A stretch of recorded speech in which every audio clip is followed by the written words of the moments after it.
So I just read Red Hood issue 2 from DC Future State, Dark Detective issue 4, and I liked the first issue that was in Dark Detective issue 2, and I really hated the art, but something's changed in the art. It's still the art style from the last one, but it looks a lot cleaner and a lot smoother, and some of the faces are a lot better.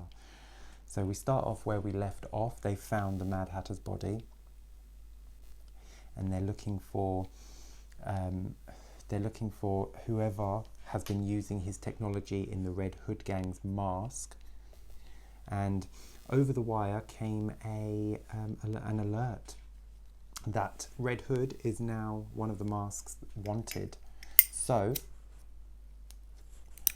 it looks as though Ravenger is going to collect on that bounty, but she doesn't get a chance because as she turns around, Jason's gone.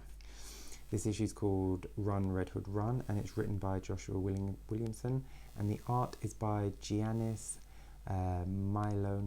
Giannis. Butchered that, but yes, it is the same artist from the first one, only this time it's a hell of a lot cleaner, and I don't hate the art this time as much. I'm still not a big fan, but I don't hate it as much as I did in issue 1. So Red Hood phones up the magistrate and basically is like, why is my name on a hit list? And they're like, oh, it's a mistake, we'll fix it, but it'll take a few days. Typical customer service. He finds out that they're tracking his call, and they just explode his bike, and he just gets into a fight with the drones. And this is cool. It's 2 massive pages of just bra-ta-ta-ta-ta, bra-ta-ta-ta-ta, as they're just shooting at Red Hood.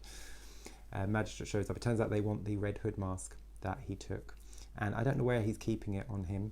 This massive mask, where's he keeping it? It's not anywhere on his body. You can see it's nowhere.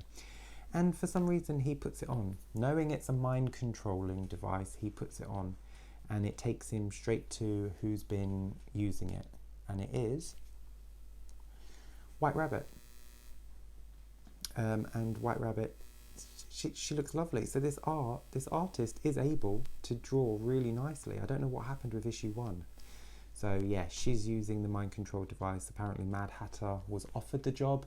He said no, so she pretty much killed him and took his device. And Rose shows up. She says about her precog powers. She says she has precognition powers, which she does, but not to this extent. Not to the extent that she would see her and Jason in this tower. I think it's been established that her precog is about 6 seconds into the future, nothing more than that. She has tried to get it to go further than that, because I think 6 is the maximum that she's got it at. So to see herself hours later in another build, it's not right. But Jason is wearing the Red Hood, which means he's under White Rabbit's control, so she sets him against Ravenger, and they have a massive fight. And during the fight, she manages to free him of the helmet, and then they both fight the guards, and then the magistrate shows up with more brat-ta-ta-ta-ta-ta-tats. They show up, and Ravenger and I'll call her Rose and Jason get out of the building, and there's one drone left about to shoot them when Rose pretends to claim the bounty on Jason's head, so the drones leave them alone, and then he says that they should leave. He says that they should leave. He says, we should go to your dad's secret island. And she's like, really? And he's like, yeah, I could use some sun. But then on the next page, he's talking to Peacekeeper 3, who's now got everything under control. He says, we've removed your name from the hit list, and we've taken White Rabbit into custody. He's asking about the tech, and Jason says that the drones blew it up. And then we find out that Jason's got a new bike from somebody.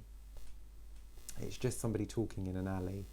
I think we can assume it's Batman, and Jason's been working on the inside the whole time for Bruce. And yeah, so he just says, the sun's out, you better get to bed. So I definitely think he's talking to Bruce. But then it says to be continued. So I don't know where this is going to be continued. I think this is going to be a backup story in maybe the Detective Comics coming out now. I'm not too sure.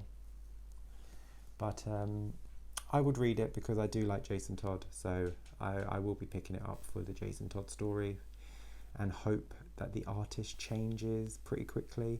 But this is a massive improvement over the first issue. If the art's like this, I'll accept it. If it goes back to how it was in the first issue, then not at all. But look, the faces are lovely. So I don't know what happened with the first issue. But overall, yeah, I really enjoyed the Red Hood storyline. Overall, it was just the art in the first issue I really hated.